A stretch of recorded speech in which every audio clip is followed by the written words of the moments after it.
La plupart des gens aujourd'hui, surtout au Congo, n'avancent pas parce qu'ils portent l'armure des voisins. Connaître ce que l'on est signifie connaître pourquoi tu fais, de quoi tu es fait, pourquoi tu es fait, de quoi tu es fait et pour quand tu es fait. Ça se entend connaître pourquoi tu es fait. Ta raison d'exister, ta motivation, pourquoi tu es là sur la terre. Sinon tu peux faire tout sans faire la chose qu'il fallait que tu fasses. Jésus était certainement, je me le dis, un bon menuisier. Mais il n'était pas venu pour être charpentier. Seulement, dans la vie de chacun, il y a l'objectif principal de ton existence. Connaître de quoi tu es fait. C'est-à-dire quelles sont les capacités que Dieu a mis en toi. Frère, nous ne serons pas tous des politiciens.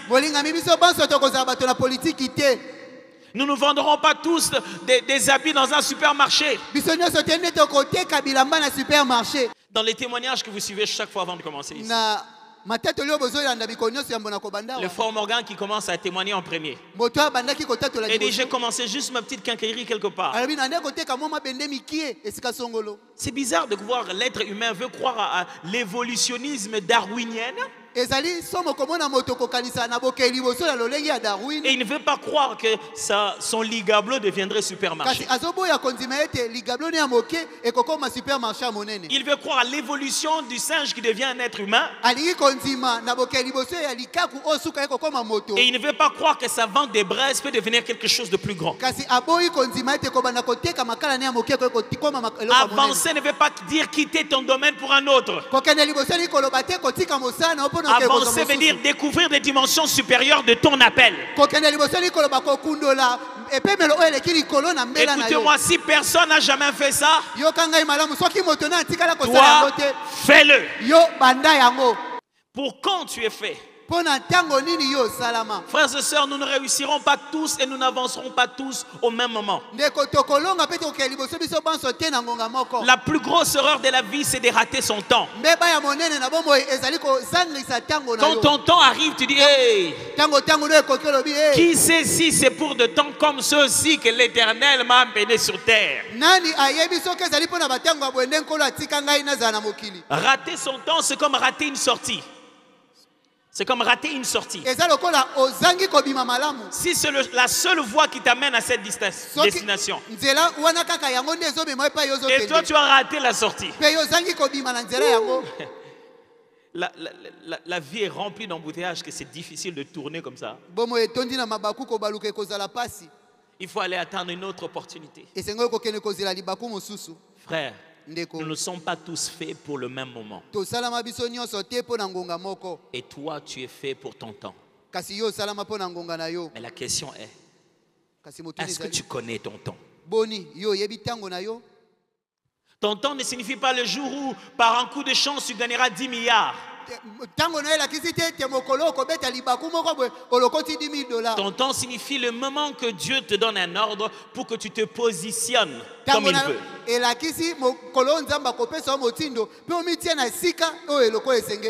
Ton temps dans la vie, il n'arrive pas le jour où c'est toi qui dois être le grand prédicateur qui montera sur la chair. Ton temps arrive quand il t'avait dit maintenant arrête telles études, fais telles autres études.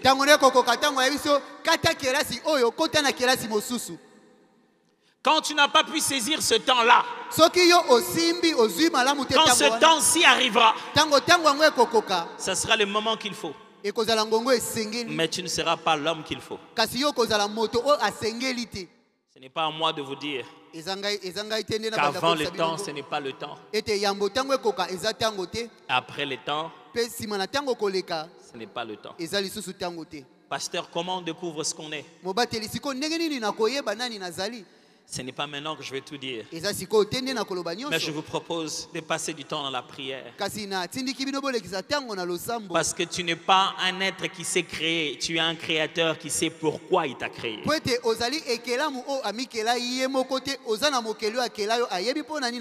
vous propose de passer du temps en retrait, en réflexion. Parce que tu ne sauras pas qui tu es si tu ne passes pas du temps seul. Je ne comprends pas pourquoi la solitude fait peur aux chrétiens congolais.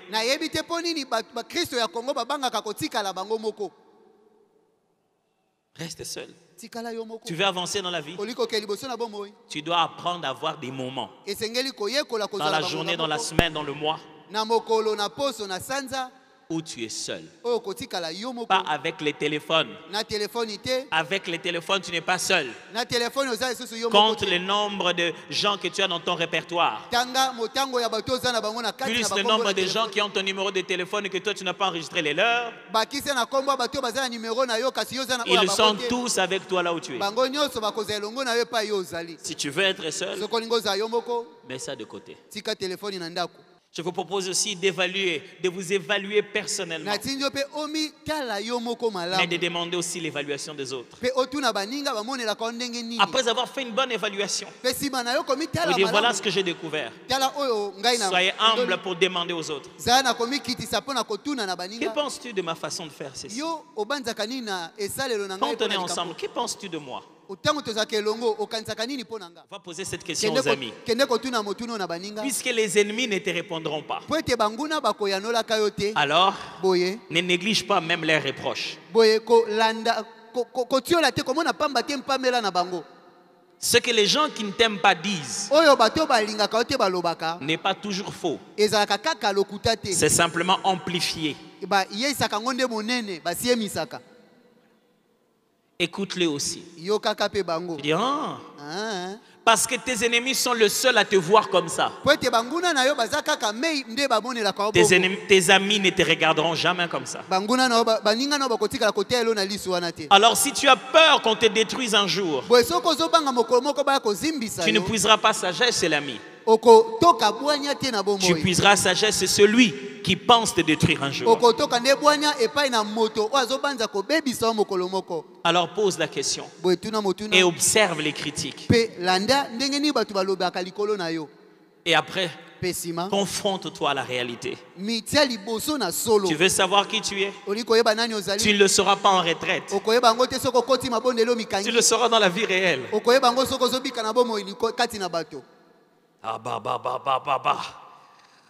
Dieu m'a dit, je suis un apôtre des nations. Je vais bouleverser.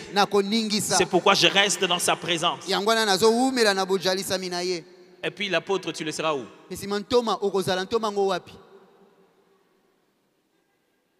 Il faut sortir, non? Il faut venir, non? Il faut prêcher, non? Il faut être défié par les réalités des nations. Imposer le nom de Christ par une autorité miraculeuse. Il y a des gens qui ont peur que ce qu'ils pensent qu'ils sont, en réalité ils ne le sont pas. Alors ils ont peur de confronter la réalité. Et ils font que se fortifier dans la prière. Oh, le Seigneur m'a dit, j'aurai beaucoup d'argent. Travaille alors. Écris, j'ai l'honneur. Va travailler pour quelqu'un. Moi, je serai riche, je ne vais jamais travailler pour quelqu'un. Alors, arrête de demander à quelqu'un. Parce que si tu veux connaître qui tu es, tu dois te confronter à la réalité. Agir. Qu'est-ce que j'essaie de dire? J'essaie simplement de dire, si tu veux pouvoir être capable d'attirer la confiance de ton mari pour investir davantage, démontre les habiletés d'une bonne gestionnaire. Si ce qui concerne ton mari, tes enfants, l'avenir de ta famille, tu es en train de vilipender cela de cette manière. C'est-à-dire,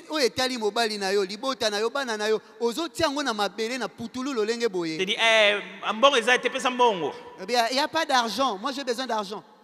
Il dit, pasteur, il faut prier pour mon mari. Quand je demande l'argent, il ne veut pas donner. Ce n'est pas qu'il ne veut pas donner, il y en a plus. C'est ce que toi, tu avais pris et tu as tout utilisé.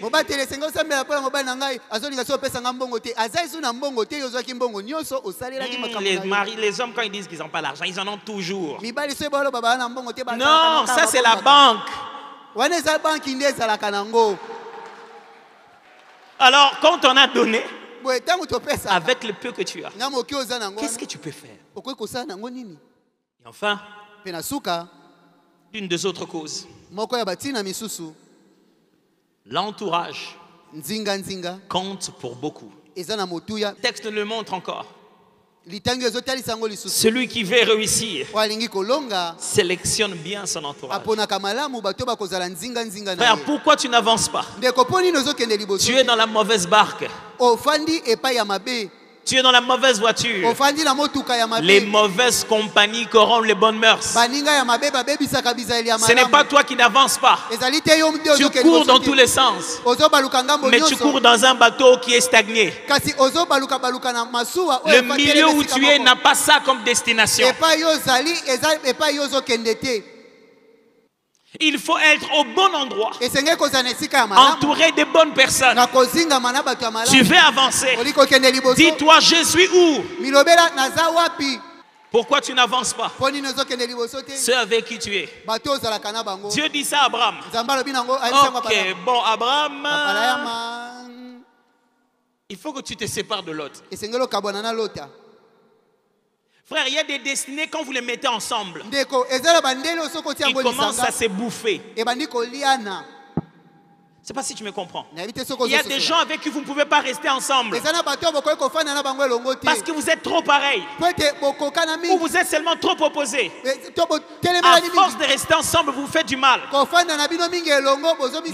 de famille d'Abraham, son petit, il a dit, l'autre, mon cher, je t'aime beaucoup. Va-t'en. Dieu lui dit, au niveau où tu es, tu ne peux plus avancer. Est-ce que Lot était mauvais? Non, écoutez la raison. La Bible dit, les serviteurs de Lot ont commencé à se chamailler avec les serviteurs d'Abraham. Frère, il y a des gens dans la vie, si vous restez avec eux, toutes les opportunités que vous aurez, ils vont commencer à se chamailler dans votre opportunité. Si vous êtes dans un bon milieu, même sans vos efforts, quand tout le monde avance, vous vous rendez juste compte que vous êtes en train d'avancer et vous bénissez Dieu de l'endroit où vous êtes. Si vous êtes dans un mauvais milieu, même quand c'est vous qui fournissez des efforts, ça n'avance pas. Je ne vous dis pas vos membres de famille sont des sorciers. Vos amis au travail sont des occultistes. Non, non. Je vous dis, réfléchissez à 2 fois avant de pouvoir marcher ensemble avec quelqu'un. Parce que si tu montes sur la naisse de Balaam, tu n'arriveras jamais à destination. Parce que lui, Dieu lui résiste. Les gens se sont associés à d'autres personnes et ils n'avancent pas. Ce n'est pas toi qui n'avances pas, c'est lui qui n'avance pas. Et il t'a traîné dans son problème. Ce ne sont pas tes combats, ce sont ses combats. La Bible dit Josaphat est allé voir Akab pour qu'ils aillent en guerre. Et qu'est-ce qui se passe? Josaphat, Akab lui dit, écoute, moi je vais me déguiser. Je vais porter d'autres habits, pas des habits royaux. Mais toi garde tes habits. Or, dans les camps adverses, tous les militaires ont reçu un ordre. Ne vous battez pas n'importe comment. Cherchez seulement le roi. Akab. Tuez-le. La guerre a commencé. Maintenant, Josaphat était habillé comme roi. Frère, il y a des gens quand vous êtes avec eux, ils vont mettre sur vous les repères vers lesquels on va vous faire du mal. Ils vont vous créer des ennuis. Et toute l'armée militaire ont entouré Josaphat. La Bible dit Josaphat a poussé un cri. Et les militaires sont rendus, ah, c'est pas Akab. Écoutez la meilleure. La Bible dit un lanceur de flèches, un archer. Il a lancé comme ça par hasard. Et la flèche est allée et a frappé Akab. Et il a commencé à saigner. Il a dit, fais-toi sortir de la guerre. Mais la guerre était si forte qu'il est mort là-dedans. Frère, certaines oppositions ne sont pas à toi. C'est à cause de la personne avec qui tu es devenu ami, des milieux que tu as décidé de fréquenter, de l'entourage que tu as accepté de mettre avec toi. Alors en sortant ici, va dire à Lot qu'on s'appelle. Comment avancer? Je vais juste introduire ça pour qu'on parte.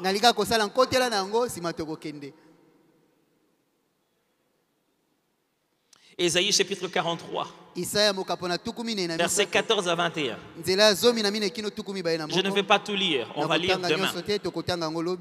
Je vais lire le verset 17 et 18. Ésaïe 43. Qui mit en campagne des chars et des chevaux, une armée des vaillants guerriers, soudain couchés ensemble pour ne plus se réveiller, anéantis, atteints comme une mèche. Ne pensez plus aux événements passés et ne considérez plus ce qui est ancien. Voici, je veux faire une chose nouvelle, sur le point d'arriver. Ne la connaîtrez-vous pas? Je mettrai un chemin dans le désert et des fleuves dans la solitude. Comment avancer? Comment on avance? Ma première réponse, nous allons la développer bien demain, en se détachant du passé.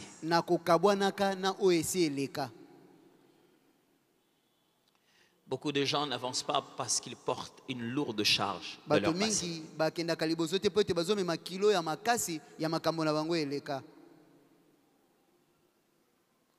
Frère, le vrai rôle du passé,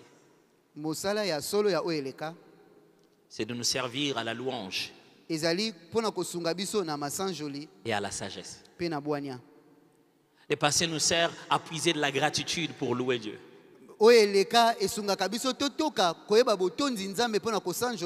À tirer des leçons pour devenir sage. À part ça, ne va pas consulter le passé. Il ne te dira pas l'avenir.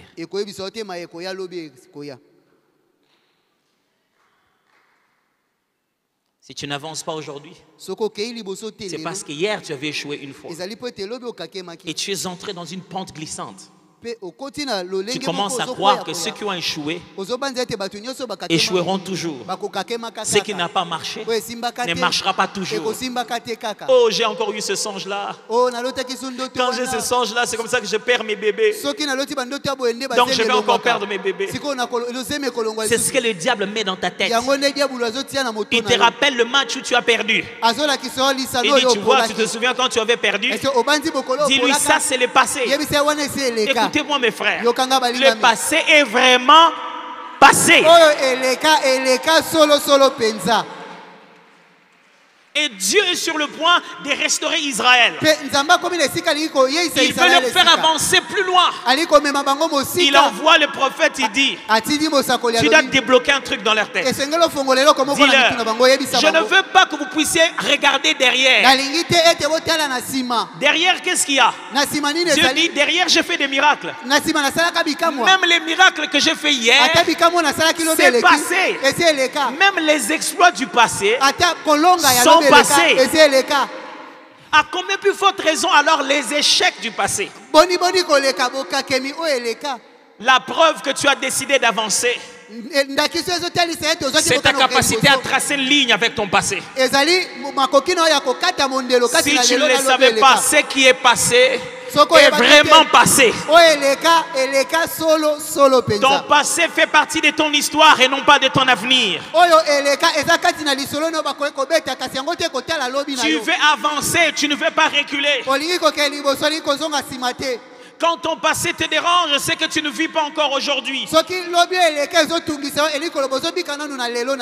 mal avec le diable, c'est qu'il nous ramène notre passé, de sorte qu'aujourd'hui on soit distrait. Et pendant que tu es distrait, même aujourd'hui est dévoré par le passé. Et demain arrive et tu n'as même pas vu venir.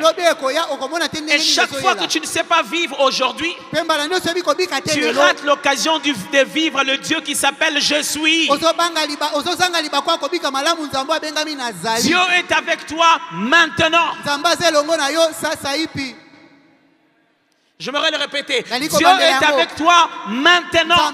Est-ce qu'il n'a pas été? Est-ce qu'avant c'était comment? Mais rassure-toi qu'aujourd'hui Dieu est avec moi. On avance quand on sait couper les ribans avec le passé. Le passé, c'est comme un gros véhicule que tu te liais avec. Tu essaies de pousser. Débarrasse-toi de ça. Tu n'en auras pas besoin demain. Laisse-toi être attiré par la grandeur de l'avenir.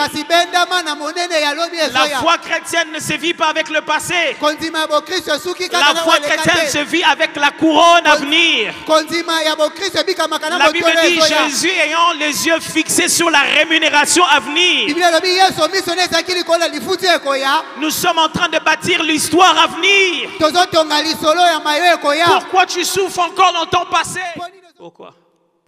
Pourquoi le diable te fait souffrir? Pourquoi tu es devenu esclave du passé? Comment on évolue? Abandonne le passé. Entre nous, si tu es comme ça, c'est le résultat de ce que tu faisais au passé. Quand est-ce que tu vas arrêter ça? Tu ne vas pas évoluer en amenant ton passé chez tout le monde. Il y a des gens qui ont saboté leur avenir à cause de leur passé. Pourquoi tu promènes ton passé? Jésus est déjà passé pour que ton passé soit passé. Ton passé ne doit plus commencer à te faire souffrir. Quand ton passé t'appelle, ne lui réponds pas. Il n'a rien de nouveau à te dire. Ton passé ne peut pas t'appeler. Dis bien, viens, je vais te dire ce qui va se passer demain. Le passé ne connaît pas demain. Mais quand ton avenir t'appelle, va vers l'avenir. Va vers la destination finale. Dieu dit, tu veux avancer. Oublie les exploits. Les exploits qui étaient bons hier peuvent t'empêcher de devenir meilleur aujourd'hui. Le passé dont je parle n'est pas toujours négatif. Il peut te remplir de bonnes choses. Ça, c'est l'un des plus grands problèmes de notre pays.